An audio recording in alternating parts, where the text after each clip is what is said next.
ವಚನದಲ್ಲಿ ಸ್ಪಷ್ಟವಾಗಿ ಬರೀತಾ ಇದ್ದಾನೆ. ಈ ಲೋಕ ಯಾರ ಕೈಯಲ್ಲಿದೆ? ಈ ಲೋಕ ಕೆಡುಕನ ಕೈಯಲ್ಲಿದೆ ಎಂಬುದಾಗಿ ಬರೆಯಲ್ಪಟ್ಟಿದೆ. ಕೆಡುಕ ಅಂದ್ರೆ ಯಾರು?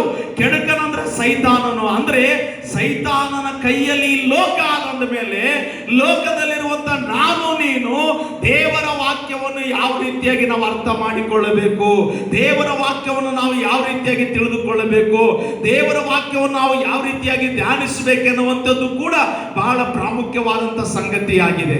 ದಯವಿಟ್ಟು ಯಾರಾದ್ರೂ ಓದ್ರಿ. First John chapter 5 verse 19 says, first John the book of first John 5ನೇ ಅಧ್ಯಾಯ 19ನೇ ವಚನ. ಮೊದಲನೇ ಯೋಹನ 5ನೇ ಅಧ್ಯಾಯ 19ನೇ ವಚನದಲ್ಲಿ ನೋಡ್ರಿ ಏನಂತ ಹೇಳ್ತಾನೆ ನೋಡ್ರಿ.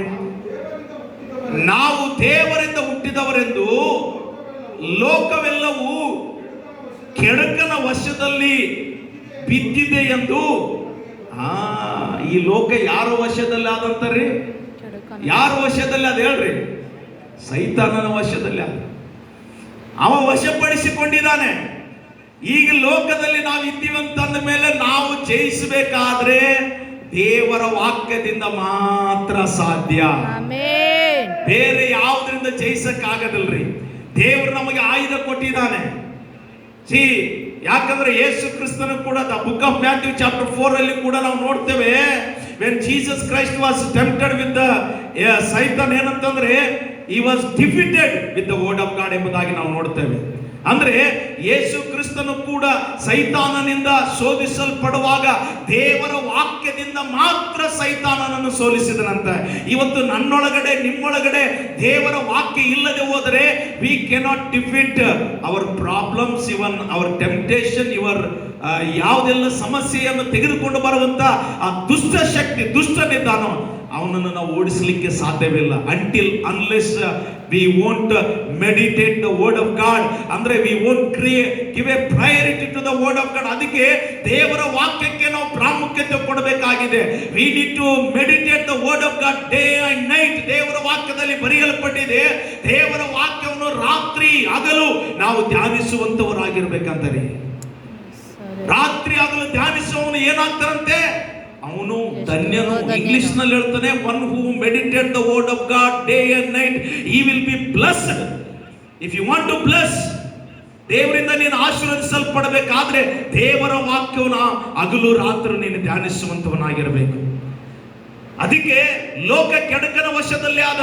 ಅಮ್ಮ, ನೀವು ಈ ಸಭೆಯಿಂದ ಹೊರಗಡೆ ಕಾಲಿಟ್ರೆ ಸಾಕು, ಅವನು ರೆಡಿ ಇದ್ದಾನೆ ನಿಮ್ಗೋಸ್ಕರ, ನಿಮ್ಮನ್ನು ನುಂಗಕ್ಕೆ ರೆಡಿ ಇದ್ದಾನೆ. ಅದಕ್ಕೆ ಎಲ್ಲಿ ಹೇಳ್ತಾನಂತಂದ್ರೆ ಮೊದಲನೇ ಯೋಹನ 2ನೇ ಅಧ್ಯಾಯ 15, 15, 16ನೇ ವಚನದಲ್ಲಿ ಹೇಳ್ತಾನೆ. The book first John chapter 2 verse 15 to 16 ಹೇಳ್ತಾನೆ, do not love the world, ಲೋಕವನ್ನಾಗಲಿ ಲೋಕದಲ್ಲಿರುವವುಗಳನ್ನಾಗಲಿ ಪ್ರೀತಿ ಮಾಡಬೇಡಿರಿ. ಯಾವನಾದರೂ ಲೋಕವನ್ನು ಪ್ರೀತಿಸಿದರೆ ತಂದೆಯ ಮೇಲನ ಪ್ರೀತಿ ಅವನ ಮೇಲೆ ಇಲ್ಲ ಎಂಬುದಾಗಿ ಹೇಳ್ತಾನೆ. ಅಲ್ಲಿ ಏನಂತ ಹೇಳ್ತಾನೆ? ಲೋಕ ಯಾರ ವಶದಲ್ಲಿ ಆದಂತ? ಕೆಡುಕನ ವಶದಲ್ಲಿ ಆದ. ಇಲ್ಲಿ ಏನಂತ ಹೇಳ್ತಾನಂದ್ರೆ ಲೋಕವನ್ನು ಏನ್ ಮಾಡಬೇಡ್ರಿ, ಪ್ರೀತಿ ಮಾಡಬೇಡ್ರಿ. ಲೋಕದಲ್ಲಿರುವವುಗಳನ್ನು ಕೂಡ ಪ್ರೀತಿ ಮಾಡಬೇಡ್ರಿ. ಯಾಕಂದ್ರೆ ಈ ಲೋಕ ಅವನ ಏನ್ ಮಾಡಿದಾನಂದ್ರೆ ಸೈತಾನನು ಅವನು ವಶ ಮಾಡಿಕೊಂಡಿದ್ದಾನೆ. ಇನ್ನೊಂದು ಕಡೆ ಕೊರಿಂಥ ಪತ್ರಿಕದಲ್ಲಿ ಬರೀತಾ ಇದ್ದಾನೆ, ಸುವಾರ್ತೆಯನ್ನು ಸಾರುವಾಗ ಆ ಸುವಾರ್ತೆ ಅವರಿಗೆ ಮುಟ್ಟಬಾರದು ಅಂತ ಹೇಳಿ ಅವರ ಕಣ್ಣುಗಳಿಗೆ ಮಸಿ ಬೆಳೆದನಂತಾರೆ ಸೈತಾನನು, ಮಂಕು ಮಾಡ್ಯಾನಂತ. ಕೆಲವರಿಗೆ ಎಷ್ಟೇ ಸತ್ಯ ಹೇಳ್ರಿ ಅವ್ರು ಅರ್ಥ ಮಾಡಿಕೆಲ್ಲ, ಎಷ್ಟೇ ಸುವಾರ್ತೆ ಹೇಳ್ರಿ ದೇ ವೋಂಟ್ ಬಿಲೀವ್, ಬಿಕಾಸ್ ಸೈತಾನ್ ಏನ್ ಮಾಡಿದಾನೆ? ಈ blocked their eyes. They should not ಏನಂತಂದ್ರೆ digest the truth which we are going to be share. ನಾವು ಸಾರುವಂತ ಸುವಾರ್ತೆ ಅದೇನಂತಂದ್ರೆ ಅವರು ಹಿಡ್ಕೊಳ್ಬಾರ್ದು ಅಥವಾ ಅಂಗೀಕರಿಸಿಕೊಳ್ಳಬಾರ್ದು ಅಂತ ಸೈತಾನ್ ಏನ್ ಮಾಡ್ತಾ ಇದ್ದಾನಂದ್ರೆ ಮಂಕು ಮಾಡಿದ್ದಾನೆ. ಅದಕ್ಕೆ ಹೇಳ್ತಾನೆ, ಏನಪ್ಪ ಲೋಕವನ್ನಾಗಲಿ ಲೋಕದಲ್ಲಿರುವಗಳನ್ನಾಗಲಿ ಪ್ರೀತಿ ಮಾಡಬಾರ್ದಂತ ಯಾಕೆ ಹೇಳ್ತದನಂದ್ರೆ, ಮೊದಲನೇದಾಗಿ ಹೇಳ್ತಾನೆ ಶರೀರದ ಆಸೆ, ಎರಡನೇದಾಗಿ ಹೇಳ್ತಾನೆ ಕಣ್ಣಿನ ಆಸೆ, ಮೂರನೇದಾಗಿ ಹೇಳ್ತಾನೆ ಬದುಕು ಬಾಳಿನ ದಂಬ. We can see 3 things in that verse. The first John chapter 2 verse 15 and 16 ಅಲ್ಲಿ ಹೇಳ್ತಾನೆ ಶರೀರದ ಆಸೆ. ಇವತ್ತು ಲೋಕ ಏನಂತಂದ್ರೆ ಈ ಶರೀರ ಬಯಸಿದೆಲ್ಲ ಮಾಡ್ತೀವಿ ನಾವು, ಆದರೆ ಒಳಗಡೆ ಒಂದು ಆತ್ಮ ಇದೆ. ಆತ್ಮನನ್ನು ಯಾರು ಕೂಡ ನಾವೇನ್ ಮಾಡ್ತಾ ಇಲ್ಲ, we are not feeding. Inside the spirit is crying, feed me, I am hungry, I am thirsty. The spirit is crying but we are not fulfilling. ಒಳಗಡೆ ಒಂದು ಆತ್ಮ ನಮ್ಮನ್ನು ಏನ್ ಮಾಡ್ತದೆ ಅಂದ್ರೆ ಕೂಗ್ತಾ ಇದೆ, ನನಗೆ ಹಸಿವೆ ಆಗಿದೆ, ನೀರಡಿಕೆ ಆಗಿದೆ ಅಂತ ಹೇಳಿ. ಇವತ್ತೇನಂತಂದ್ರೆ ನಾವು ಏನ್ ಮಾಡ್ತಾ ಇದೀವಿ, ಇದಕ್ಕೆ ಬೆಳಿಗ್ಗೆ ನಾಷ್ಟ, ಮಧ್ಯಾಹ್ನ ಊಟ, ರಾತ್ರಿ ಊಟ, ಇದಕ್ಕೆ ಬೇಕಾಗಿರುವಂತ ಸುಖ ಎಲ್ಲ ಕೊಡ್ತೀವಿ. ಇದು ಒಂದು ದಿನ ಮಣ್ಣಾಗಿನೇ ಹೋಗ್ತದೆ. ಇದು ಸತ್ಯ ಅದಿಲ್ರಮ್ಮ, ಕರೆಕ್ಟ್ ಅದಿಲ್ಲ? ಏನ್ ನಾವು ಹಿಂಗೆ ಹೋಗ್ತೀವಿ ದೇವ್ರ ಬಳಿಗೆ, one day this body is going to be completely ಮಣ್ಣಾಗ್ತದೆ. But inside the spirit it will go to eternal. ನಿತ್ಯನಾಗಿರುವಂತ ದೇವರ ಬಳಿಗೆ ಹೋಗ್ತದೆ. It will go to eternal father.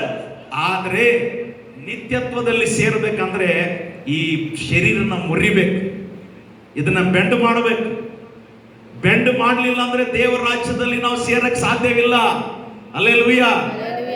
ಅದಕ್ಕೆ ಅಲ್ಲಿ ಹೇಳ್ತಾ ಇದ್ದೇನೆ, ನಾವು ಬೈಬಲ್ ರೀಡಿಂಗ್ ಅಲ್ಲಿ ಯಾಕೆ ಅದನ್ನು ಓದಿಸಿದ್ರಂದ್ರೆ, ಒಬ್ಬ ವ್ಯಕ್ತಿ ಬರ್ತಾನೆ, ಸ್ವಾಮಿ ನಾನು ನಿತ್ಯ ಜೀವಕ್ಕೆ ಭಾಗ್ಯಸ್ಥನಾಗಬೇಕಾದ್ರೆ ಏನ್ ಮಾಡಬೇಕು, ದೇವರ ರಾಜ್ಯದಲ್ಲಿ ಸೇರ್ಬೇಕಾದ್ರೆ ಏನ್ ಮಾಡ್ಬೇಕಂತ ಕೇಳಿದಾಗ ಅವಾಗ ದೇವರು ಏನ್ ಮಾಡ್ತಾನಂದ್ರೆ, ನೀನು ಇದನ್ನೆಲ್ಲ ಅನುಸರಿಸು. ವ್ಯಭಿಚಾರ ಮಾಡಬೇಡ, ಕಳ್ಳತನ ಮಾಡಬೇಡ, ಮೋಸ ಮಾಡಬೇಡ, ಅನ್ಯಾಯ ಮಾಡಬೇಡ, ಏನಂತಂದ್ರೆ ನರಾತ್ಯ ಮಾಡಬೇಡ, ಸುಳ್ಳು ಸಾಕ್ಷಿ ಹೇಳಬೇಡ, ನಿನ್ನ ತಂದೆ ತಾಯಿಗಳನ್ನು ಸನ್ಮಾನಿಸು ಮತ್ತು ನೆರೆಯವನನ್ನು ಪ್ರೀತಿಸು ಅಂತ ಹೇಳಿದಾಗ ಅವನು ಹೇಳ್ತಾನೆ, ಸ್ವಾಮಿ ನಾನು ಇದರಲ್ಲೆಲ್ಲ ನಾನು ನಿಭಾಯಿಸಿಕೊಂಡು ಬಂದಿದ್ದೇನೆ ಅಂತ ಹೇಳ್ತಾನೆ.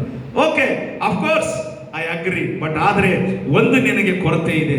ಏನಪ್ಪ ನಿನಗೆ ಕೊರತೆ ಇರ್ತಕ್ಕಂಥದ್ದಂತಂದ್ರೆ 21ನೇ ವಚನದಲ್ಲಿ ಹೇಳ್ತಾನೆ, ನಿನ್ನ ಆಸ್ತಿಯನ್ನೆಲ್ಲ ಮಾರಿ ಬಡವರಿಗೆ ಕೊಡು ಅಂತಂದಾಗ ಅವನ್ ಏನ್ ಮಾಡ್ತಾನಂತ ಗೊತ್ತಾದ್ರಿ? 22ನೇ ವಚನ ಹೇಳ್ತದೆ, ಆ ಯೌವನಸ್ಥನು ಬಹಳ ಆಸ್ತಿ ಉಳ್ಳವನಾಗಿರೋದ್ರಿಂದ ಈ ಮಾತನ್ನು ಕೇಳಿ ದುಃಖದಿಂದ ಹೊರಟು ಹೋದನಂತೆ. ವಾಪಸ್ ಅವನು ಹೆಂಗ್ ಹೋದನಂತೆ? ದುಃಖದಿಂದ. ಯಾಕೆ ಗೊತ್ತದ? ಅವನು ಈ ಲೋಕದ ವಸ್ತುಗಳಿಗಾಗಿ, ಈ ಲೋಕದಲ್ಲಿ ಹಣ, ಆಸ್ತಿ, ಹೆಸರು ಎಲ್ಲ